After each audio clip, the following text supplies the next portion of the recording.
In this lesson, I'll cover Python type hints.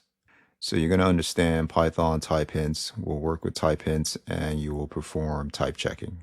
So a type hint is a notation or a symbol that specifies data types for variables, parameter variables, function return types, and class data attributes. Type hints are optional and they are available from Python version 3.5 and up. Some benefits of type hints are it lets you know the correct data type to use in your program, and it's great for teamwork and large projects. Some symbols for type hints are the colon for type hinting variables and the arrow symbol for type hinting function return types. Type checking allows you to validate your type hint usage, and this is done with linter programs, and examples are MyPy and PyLint. For coding activities, we will apply variable type hints, apply the function return type hint, and perform type checking. In this coding activity, we will create variable type hints. So let's come here and create a variable named name. And to specify the variable type hint, you type a colon, and then the data type of str, which is for string, and let's assign this a string of John Doe. So that is your variable type hint. So let's go here and create more variables. So let's name this age, type a colon, and then a type of int. And let's assign that 35. Let's create one more variable named hobbies, and then type a colon.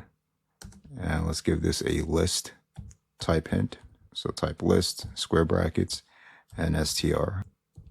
So this means that this will be a list of strings. So let's go here and assign a list of strings. So when you're done, you see that you now have a variable with a type hint that indicates that this should be a string, another for an int, and another for a list of strings. So keep in mind that if you do not assign the correct variable type, your program will still run. So we can print these out as f strings and then run your program and you see your values.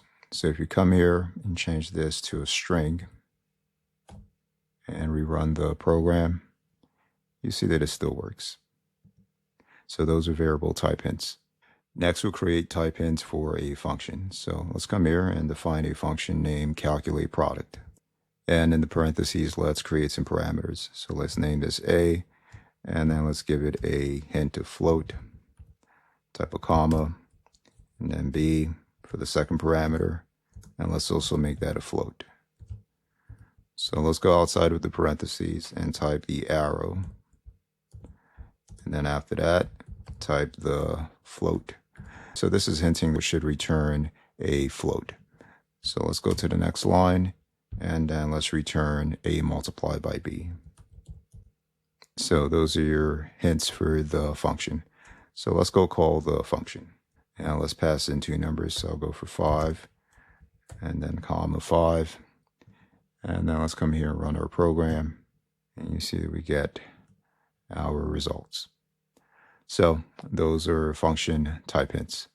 Next, we'll use a linter program to perform type checking. So let's open up the terminal and then type pip install MyPy. So MyPy is the name of the linter program. Hit enter. So next we'll install a MyPy extension. So this will give you hinting on your code regarding the arguments that you pass into the function. So let's come here and click on extensions and then search for MyPy. And then let's install MyPy type checker from Microsoft. So once that is installed, switch to your main.py file. And then let's come here and replace the 5 with a string and save the file. So you see right away that we get this squiggly. And when you place your mouse over it, you see that it says that this is an incompatible type. Next, we'll use the linter program to test the entire source code file. So let's come here to the terminal and then type MyPy and make sure that the source code file is saved. And then type main.py. Hit enter. So you see that I get an error that points to the main.py file on line 4. And you read that it says that there is an incompatible type passed to this function. So let's go fix this. So come back here and pass a number in there, save the file, and then run MyPy main.py again. And then you see that you get a message saying that there were no issues. So that is how to use the Linter program.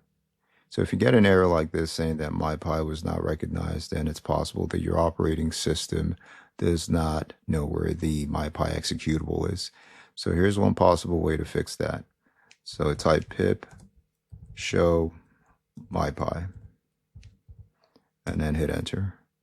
So this will show you the location where MyPy is installed. So you can select that path and then go to your Finder or your Explorer and paste that path in there. So once you've pasted that path in your Explorer, you'll be in the site packages directory. So click here on Python 3.13 or whatever version you have, and then that takes you up one directory, and you should see this scripts folder. Go ahead and double click on that. So these are the MyPy scripts. So copy this path, and then go to your search and then type env. And then make sure that this reads edit the system environment variables. Click on that. Click on environment variables. Select path under variable and then click on edit.